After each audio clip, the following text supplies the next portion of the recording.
पिछले 3 दिन से लगातार हो रही झमाझम बारिश आज शाम को ही रुकी थी। आसमान में काले बादलों ने ऐसा डेरा डाल रखा था कि अमावस की ये रात किसी गहरी खाई से भी ज्यादा काली लग रही थी। माधवगढ़ गांव में रात के दूसरे पहर का सन्नाटा छा चुका था। इक्का दुक्का कुत्तों के रोने की आवाज और छप्परों से टपकते पानी की टप टप के अलावा कोई शोर नहीं था। गांव के किनारे पर बने पुराने शिव मंदिर के चबूतरे पर भीमा और सुखराम बैठे थे। भीमा गांव का सबसे तगड़ा जवान था। 7-8 हाथ लंबी लाठी जिस पर पीतल के छल्ले चढ़े थे हमेशा उसके कंधे पर रहती थी। वहीं सुखराम थोड़ा दुबला पतला, भगवान से डरने वाला और सीधा साधा आदमी था। उसके हाथ में एक पीतल की लालटेन कंदील थी जिसकी पीली लौ हवा के झोंकों से फड़फड़ा रही थी। उन्हें आज रात ही भैरवपुर गांव पहुंचना था। कल सुबह सुखराम की छोटी बहन का तिलक चढ़ना था और भैरवपुर के जमींदार को लगन की रकम, शगुन के पैसे सूरज उगने से पहले देनी थी। बारिश की वजह से कच्ची सड़क वाली नदी में बाढ़ आ गई थी जिससे बैलगाड़ी का रास्ता पूरी तरह बंद हो गया था। अब भैरवपुर जाने का सिर्फ एक ही रास्ता बचा था, पैदल पगडंडी जो सीधे काले बन घने जंगल के बीच से होकर गुजरती थी। भीमा भाई, मेरा तो कलेजा अभी से मुंह को आ रहा है।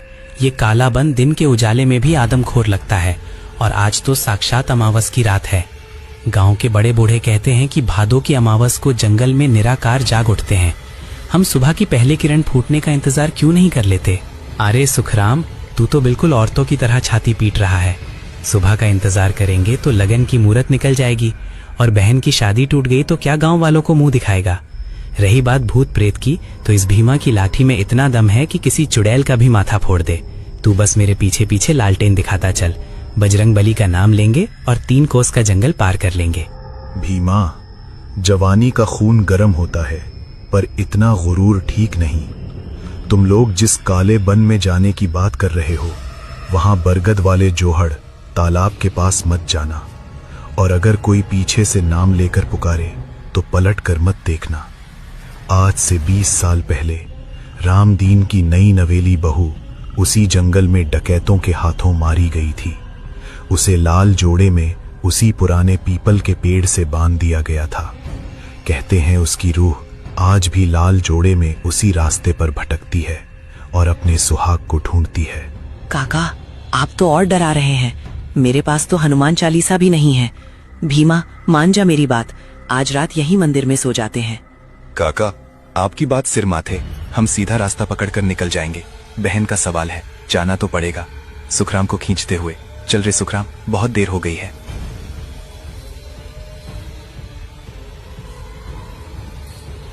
भीमा आगे आगे और लालटेन लिए सुखराम पीछे पीछे पगडंडी पर चल पड़े।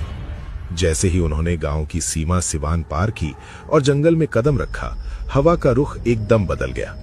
गांव में जो हवा हल्की और ठंडी थी वो जंगल में आते ही भारी और उमस भरी हो गई। दोनों तरफ बांस और साल के ऊंचे ऊंचे पेड़ थे जो आपस में ऐसे उलझे हुए थे कि आसमान का एक कतरा भी दिखाई नहीं दे रहा था।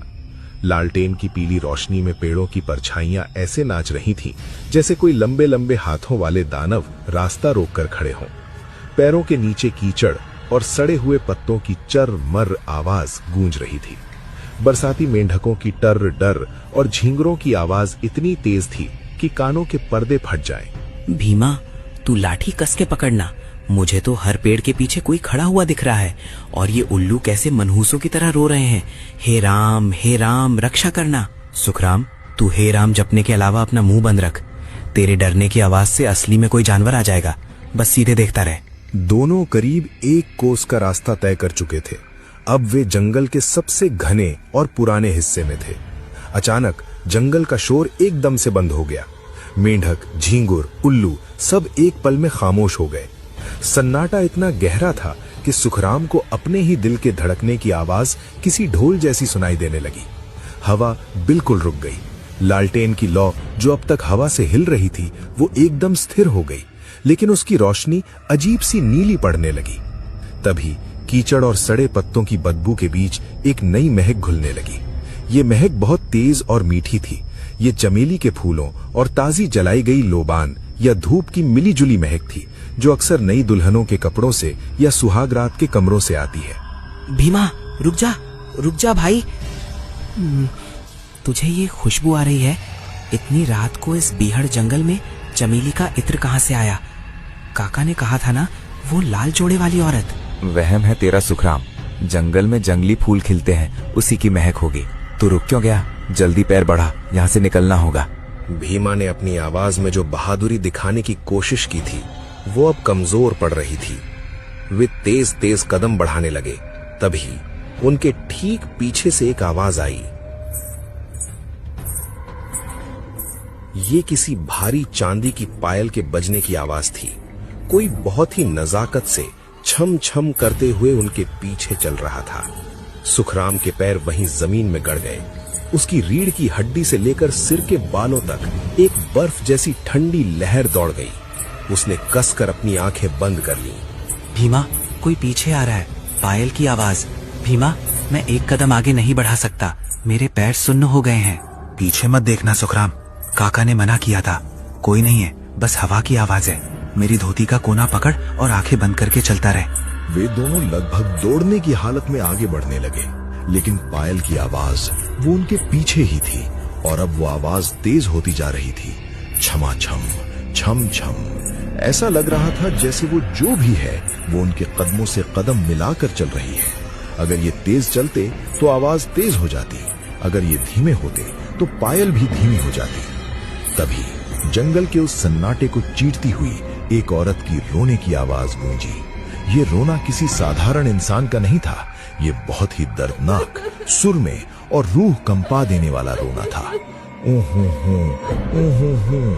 आवाज बिल्कुल उनके दाहिनी तरफ से आ रही थी। सुखराम ने डर के मारे लालटेन भीमा की तरफ खिसकाई। लालटेन की रोशनी में जो नजारा उनके सामने था उसने भीमा जैसे पहलवान के भी पैरों की ताकत खींच ली। उनके रास्ते से ठीक 10 कदम दूर एक बहुत ही पुराना सूखा हुआ बरगद का पेड़ था। उस पेड़ की टहनियां किसी कंकाल की उंगलियों जैसी लग रही थी और उस पेड़ की एक मोटी जड़ पर कोई बैठा था। वो एक औरत थी। उसने चटक लाल रंग का राजपूती घाघरा और ओढ़नी पहन रखी थी। ओढ़नी पर भारी सोने का काम था जो लालटेन की रोशनी में चमक रहा था और पैरों में मोटी चांदी की पायल। उसने अपना चेहरा घूंघट से ढक रखा था और वो अपना सिर घुटनों पर रखकर जोर जोर से रो रही थी। अरे कोई है, कोई ऐसा भागन की मदद करेगा। मेरे ससुराल वाले मुझे इस घने वन में अकेला छोड़ गए हैं। मेरे पैरों में कांटे चुभ गए हैं। मुझे रास्ता नहीं सूझ रहा। क्या कोई मुझे मेरे पिया के पास छोड़ आएगा? हे बजरंग बली, हे संकट मोचन। भीमा, ये इंसान नहीं है, इसके पैरों की तरफ देख। लालटेन की रोशनी इसके पैरों पर पड़ रही है, लेकिन इसकी परछाई जमीन पर नहीं बन रही। ये वही डकैतों द्वारा मारी गई चुड़ैल है। कौन है तू और इतनी रात गए इस काले वन में क्यों बैठी है? सीधे सीधे रास्ता छोड़ दे। हम भले घर के आदमी हैं, हमारे पास कोई जेवर पैसा नहीं है। औरत का रोना एकदम से बंद हो गया। जंगल में फिर से मौत जैसा सन्नाटा छा गया। उस औरत ने धीरे धीरे अपना सिर उठाया। अभी भी उसका चेहरा घूंघट के पीछे ही था, लेकिन अब उसकी आवाज में कोई दर्द नहीं था, बल्कि एक खौफनाक गूंज थी, जैसे एक साथ कई औरतें बोल रही हो। जेवर पैसा? मुझे पैसा नहीं चाहिए भीमा, मुझे तो सुहाग चाहिए। 20 साल से भूखी हूँ और तुम दोनों का खून बहुत जवान और मीठा महक रहा है। ये कहकर उस औरत ने धीरे से अपने हाथों को जमीन पर रखा और बिना घुटने मोड़े किसी रेंगने वाले कीड़े की तरह एक झटके में खड़ी हो गई। खड़े होते ही भीमा और सुखराम ने जो देखा उससे उनकी रूह फना हो गई। वो औरत जमीन पर खड़ी नहीं थी, 6 इंच ऊपर हवा में तैर रही थी और उसके जो पैर लहंगे के नीचे से दिख रहे थे वे पीछे की तरफ मुड़े हुए थे, एड़ियां आगे की और उंगलियां पीछे। औरत ने अपना एक हाथ धीरे से अपने लाल घूंघट की तरफ बढ़ाया और उसे उठाने लगी। अमावस की उस घनी स्याह रात में जहां पेड़ों के पत्तों का हिलना भी किसी के चीखने जैसा लग रहा था, सुखराम की सांसें उसके गले में अटक गई थीं। लालटेन की पीली और कांपती हुई रोशनी में उस लाल जोड़े वाली औरत ने अपने सड़े हुए हाथों से अपना घूंघट धीरे धीरे ऊपर सरकाया। घूंघट उठते ही चमेली के इत्र की वो मीठी महक अचानक एक सड़ांध में बदल गई, जैसी बदबू कई दिनों से पानी में फूल रही किसी लाश से आती है। सुखराम और भीमा की आंखें फटी की फटी रह गईं। उस औरत के चेहरे पर मांस के नाम पर सिर्फ काले सूखे हुए चिथड़े लटक रहे थे। उसकी आंखें नहीं थीं। आंखों की जगह सिर्फ दो गहरे खोखले गड्ढे थे, जिनमें से गाढ़ा काला खून रिस रहा था। उसके होंठ कटकर गायब हो चुके थे, जिससे उसके पीले और नुकीले दांत बाहर झांक रहे थे। और सबसे भयानक थी उसकी मुस्कान। वो बिना आंखों के भी सीधे भीमा को घूर रही थी। हे राम भीमा भाग, ये चुड़ैल हमें जिंदा चबा जाएगी। इसके तो नैन ही नहीं है भीमा, भाग यहाँ से। लेकिन भीमा, जिसके अखाड़े के दांव पेच और ताकत का पूरे गांव में डंका बजता था, आज उसकी नसों का खून बर्फ हो चुका था। फिर भी अपनी जान बचाने की आखिरी उम्मीद में उसने जय बजरंग बली का जयकारा लगाया और अपनी भारी पीतल के छल्लों वाली लाठी को पूरी ताकत से हवा में घुमाकर उस चुड़ैल के सिर पर दे मारा।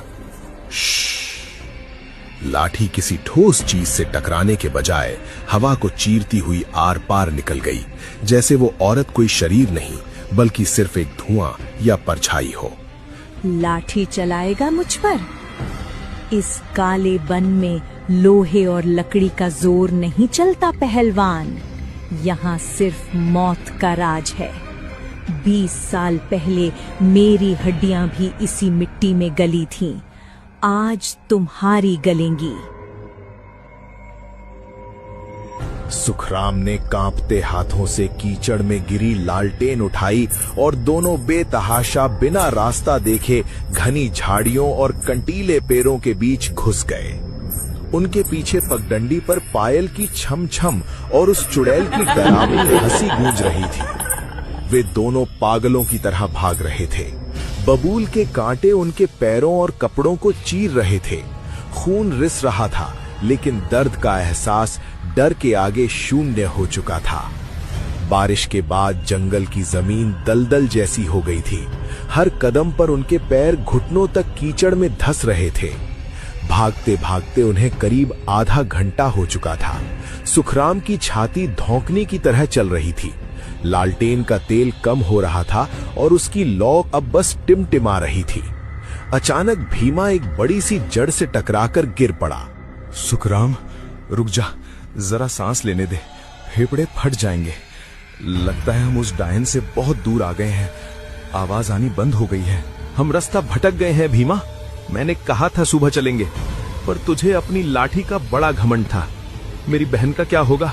हम यहाँ से जिंदा बाहर नहीं निकल पाएंगे। देख, लालटेन भी बुझने वाली है। भीमा ने चारों तरफ देखा। सब कुछ अनजान था।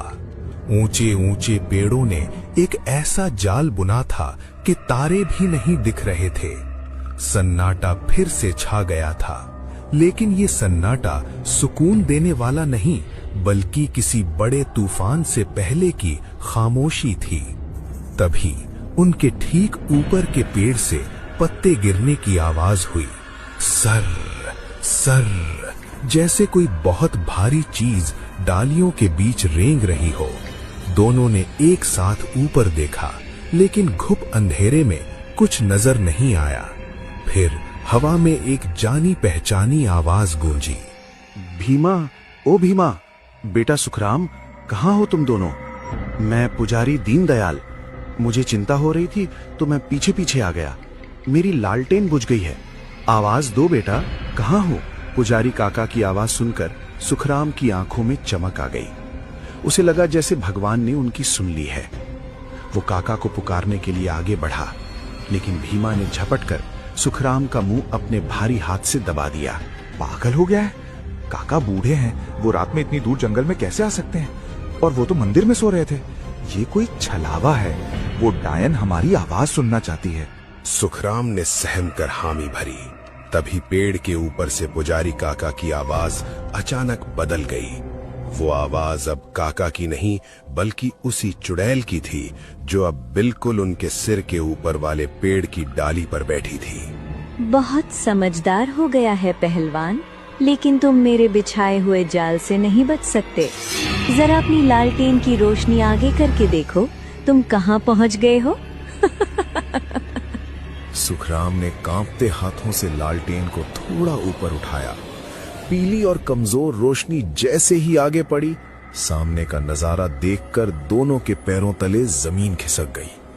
वे भागते भागते जंगल के सबसे मनहूस और डरावने हिस्से में आ गए थे। सामने एक बहुत बड़ा, हरा और काई से ढका हुआ सड़ा तालाब था। तालाब के पानी से सड़े हुए जीवों की भयानक बदबू आ रही थी और तालाब के ठीक बीचों बीच एक विशाल, सैकड़ों साल पुराना बरगद का पेड़ खड़ा था।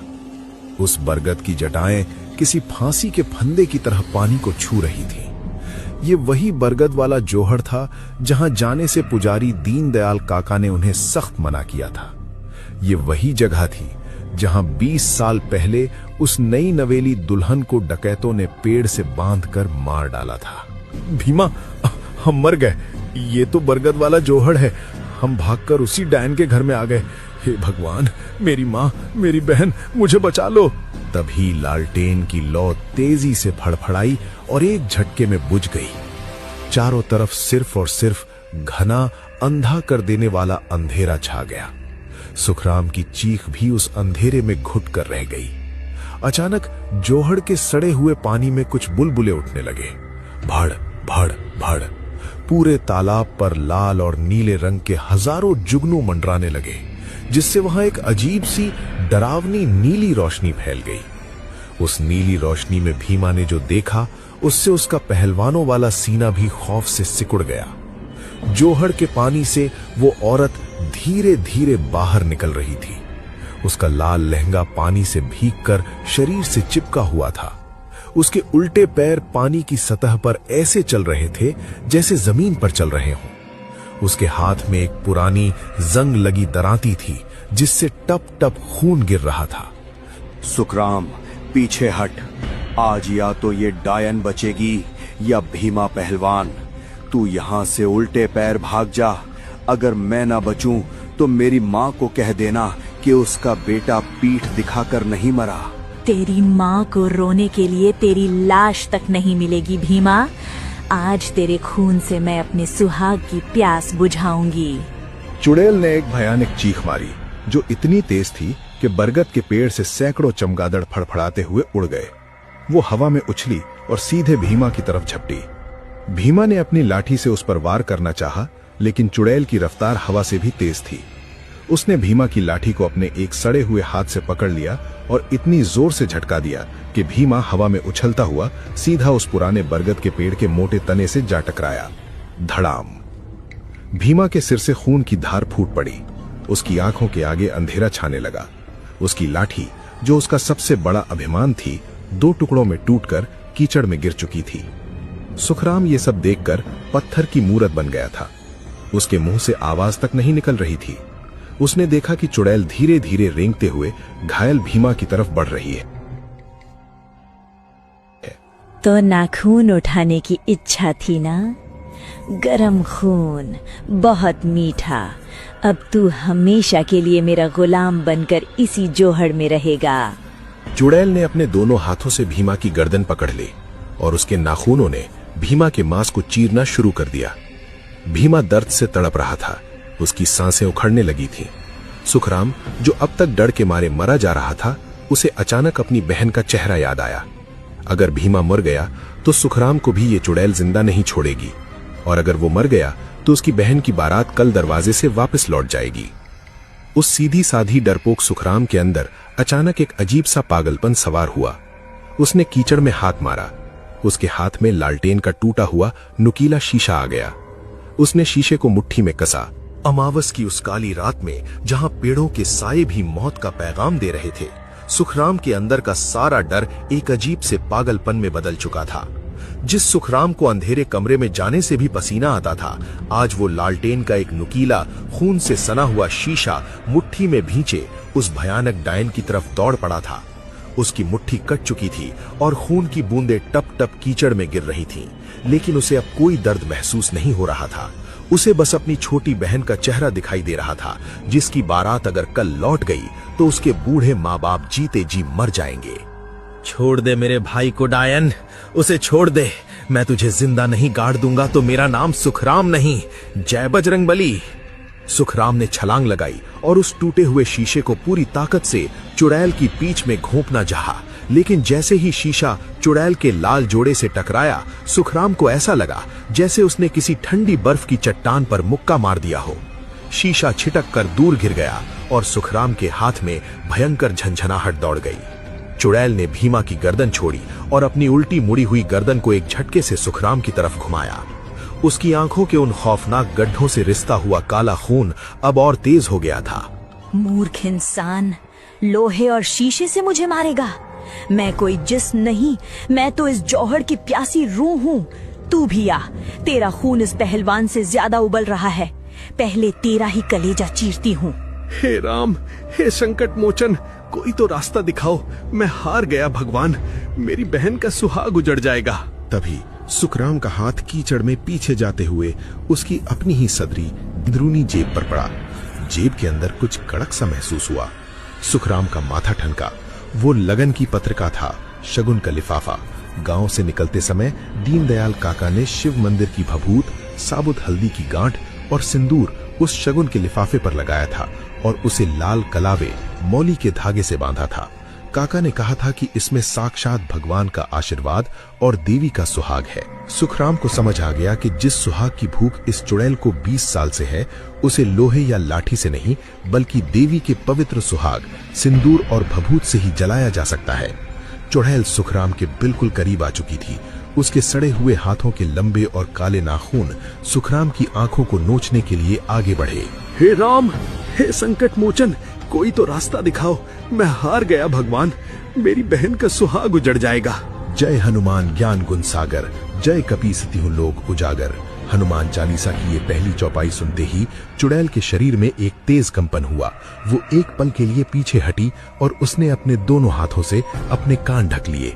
चुप कर, मुंह बंद कर अपना, मैं तेरी जबान खींच लूंगी। लेकिन सुखराम नहीं रुका।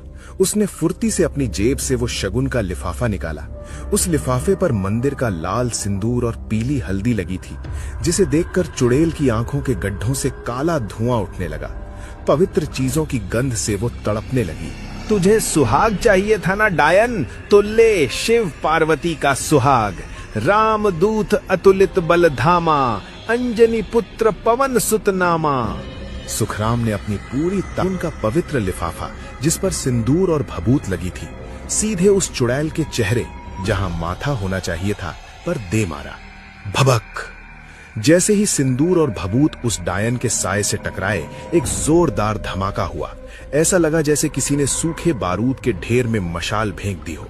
चुड़ैल के उस लाल जोड़े से नीले रंग की भयंकर आग की लपटें उठने लगी। जल गई, मैं जल गई, मेरी पाप। चुड़ैल उस नीली आग में तड़पने लगी। वो जमीन पर लोटने लगी और उसके शरीर से मांस और हड्डियों के जलने की भयंकर बदबू पूरे जंगल में फैल गई। जोहड़ का पानी अचानक खौलने लगा और उसमें उड़ने वाले वे नीले जुगनू भस्म होकर राख में बदलने लगे। सुखराम ने अपनी आंखें कसकर बंद कर ली और हनुमान चालीसा का पाठ जोर जोर से करता रहा। कुछ ही पलों में चुड़ैल की चीखें एक लंबी सिसकी में बदली और फिर एकदम सन्नाटा छा गया। जब सुखराम ने धीरे से अपनी आंखें खोली तो उसने देखा कि चुड़ैल गायब हो चुकी थी।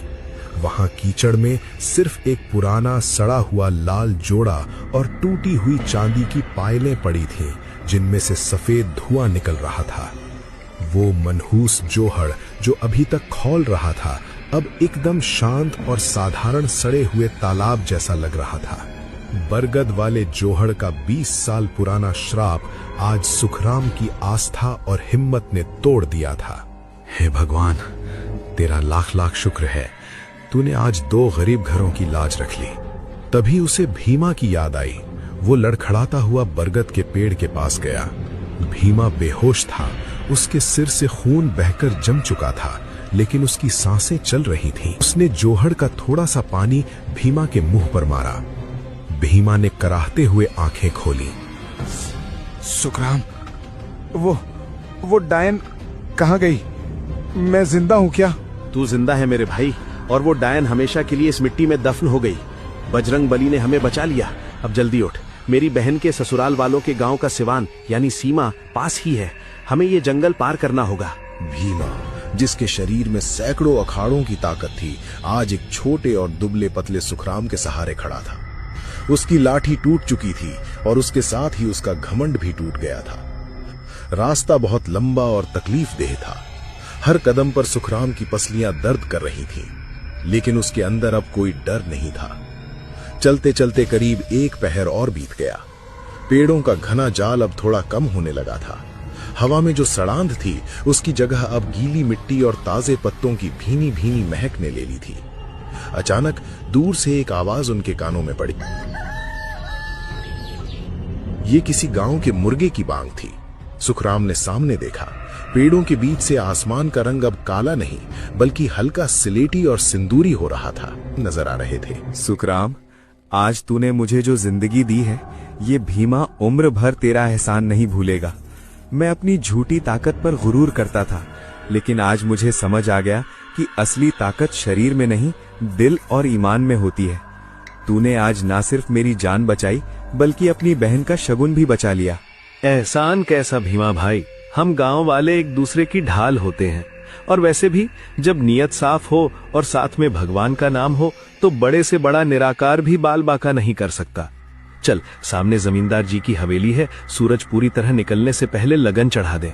सूरज की सुनहरी धूप ने भैरवपुर गांव को पूरी तरह रोशन कर दिया था। उसके बाद से काले वन का वो रास्ता कभी किसी के लिए मनहूस नहीं रहा। लेकिन आज भी जब गांव के चौपाल पर रात को हुक्का गुड़गुड़ाया जाता है और बाहर बारिश हो रही होती है, तो बड़े बुजुर्ग बच्चों को अमावस की रात और काले वन के उस खौफनाक सफर की कहानी जरूर सुनाते हैं, ताकि कोई भी कभी अंधेरे और अदृश्य शक्तियों का मजाक उड़ाने की